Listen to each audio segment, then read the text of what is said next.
औज़ुबिल्लाहिमिनश्शैतानिर्रजीम बिस्मिल्लाहिर्रहमानिर्रहीम।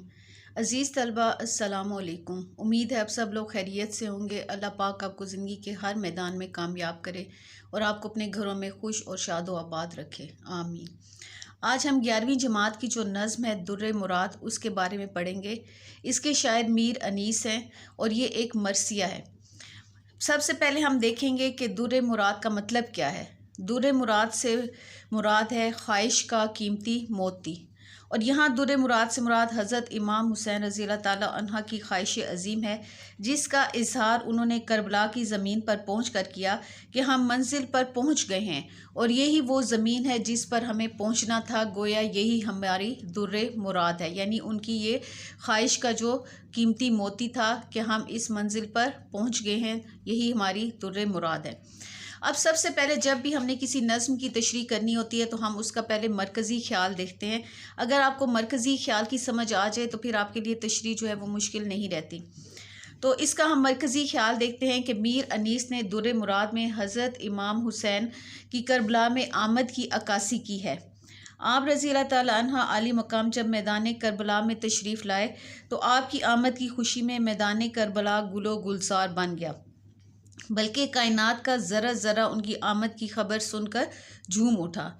जनाब अली मकाम जब करबला पहुँचे तो आपको ये ज़मीन पसंद आई और आपने इस ज़मीन को अपनी मक्तलगाह के तौर पर पसंद किया और अपने अहबाब को हुक्म दिया कि सामान यहीं पर उतार कर खैमे नस्ब किए जाएं, क्योंकि ये ज़मीन जो है हमारा आखिरी पड़ाव है।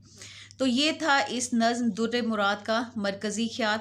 आपने सबसे पहले मरकज़ी ख्याल को देखना है कि शायर ने इसमें जो है क्या बताया है, क्योंकि जो नज़्म होती है वो एक उन्वान के तहत होती है और पूरी नज़्म के सारे अशार जो होते हैं उसी से मुतल्लिक होते हैं। तो आपने सबसे पहले मरकज़ी ख्याल देखना है और उसके बाद आपने अगले उसकी जो है अशार देखने और उनके मुश्किल अल्फाज के मानी। अगर आप मुश्किल अल्फाज के मानी याद कर लेते हैं, मरकज़ी ख्याल आपको समझ आ जाता है, तो आपके लिए तशरीह कोई मुश्किल नहीं रहती। चलिए बंद नंबर 1 देखते हैं। जब करबला में दाखला शाहिदी हुआ, दश्ते बला नमूने खुल्दे बनी हुआ, सर झुक गया फलक का ये ओजे ज़मी हुआ, खुर्शीद महवे हस्ने हुसैन हसी हुआ, पाया फ़रोग़ नैयर दी के ज़हूर से, जंगल को चांद लग गए चेहरे के नूर से। तो सबसे पहले हम इसके अल्फाज मानी देखते हैं। शाहदीन दीन का बादशाह, यहाँ मुराद जो है हज़रत इमाम हुसैन है। दश्त सहरा नूर रोशनी, खुल्दे बरी जन्नतुल फिरदौस, ओजे ज़मीन ज़मीन की बुलंदी, खुर्शीद सूरज, महव मसरूफ़, फ़रोग़ तरक्की, ज़हूर ज़ाहिर होना, चांद लगना, खूबसूरत बनना। यानी जब आप तशरीह करने लगते हैं तो सबसे पहले आपने अल्फाज मानी याद करने हैं।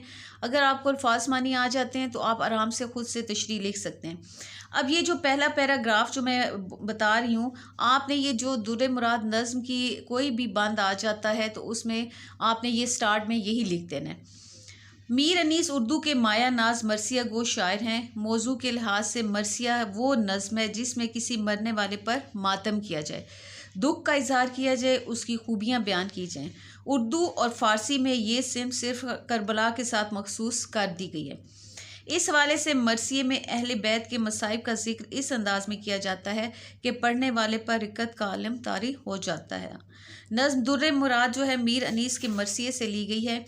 शायर कहता है कि जब करबला के मैदान में दीन के बादशाह की आमद हुई, करबला उस वक्त जंगल ब्याबां था। हज़रत इमाम हुसैन और उनके साथी और उनके अहलो अयाल 28 रजब को अपने घर बार छोड़कर मदीना से हिजरत करने पर मजबूर हो गए, क्योंकि यजीद ने हज़रत इमाम हुसैन के सामने चंद ऐसे अहकामात पर अमल करने के लिए कहा जो इस्लामी तालीमात के मुनाफी थे। मसलन शराब को जायज़ करार देना, भाई और बहन के निकाह को जायज़ करार देना, जना के फ़ेल को दुरुस्त मानना। उसने हज़रत इमाम हुसैन से कहा कि उसके हाथ पर बैत करें। बैत करने का मतलब ये था कि उसकी उन तालीमात को दुरुस्त मानना या फिर वतन छोड़ दें।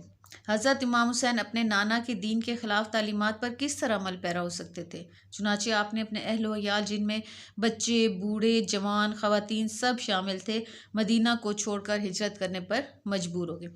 अब ये जो है यहाँ तक आपने कोई भी आपको दुर्रे मुराद नज़्म में से